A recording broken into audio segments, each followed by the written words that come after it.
Hi, so this video is random. A Mensa friend of mine dared me to post a video on my thoughts about racism. That's an interesting, complex topic, so I wrote a few things down here. So first I'm just going to hit a few bullet points, then move on to my actual thoughts about it. Yes, racism is a thing. Yes, I have been the target of overt racist violence and covert racism.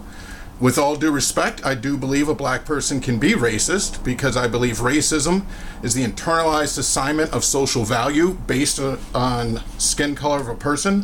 Whether that value be denigrated or celebrated as a source of shame or pride, I believe the end result is always going to be the same.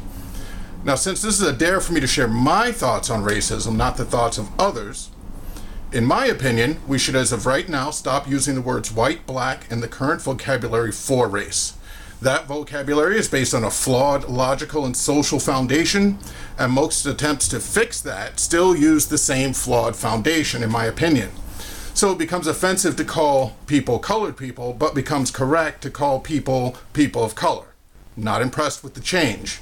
African American? Well, I'm not from Africa, and there are native-born Africans from African gene pools with skin tones lighter than mine, so no, that doesn't work either.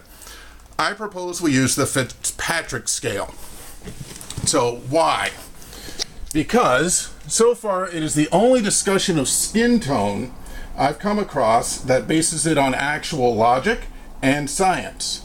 In short, the Fitzpatrick scale was created by studies into skin cancer by Dr. Thomas Fitzpatrick, who basically measured how much UV exposure it took to cause cancer in skin cells of different skin tones.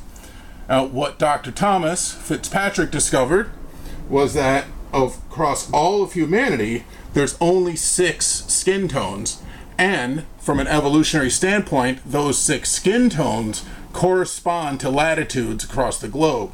Meaning, in other words, people at similar latitudes had similar sun exposure and evolved into one of the same 6 values on the Fitzpatrick scale. Now, by using the Fitzpatrick scale, it still allows us to address all of the issues. For example, why was it okay to enslave people because they were on average 2 points higher on the Fitzpatrick scale? Why do people who are 3 on the Fitzpatrick scale like rock and roll, while people who are 5 on the Fitzpatrick scale like rap? And is that even true? News descriptions of suspects would be much easier. He was a 3 on the Fitzpatrick scale. He was a 5 on the Fitzpatrick scale. It would even make some shopping easier. Instead of ethnic aisles, it'd be much easier to just make products to fit the Fitzpatrick number of the customer. So I'm not saying this is the solution to racism, but I am saying that I think it is a more intelligent way to have the discussion, and that's my thought on it. So now it's my turn to return the dare.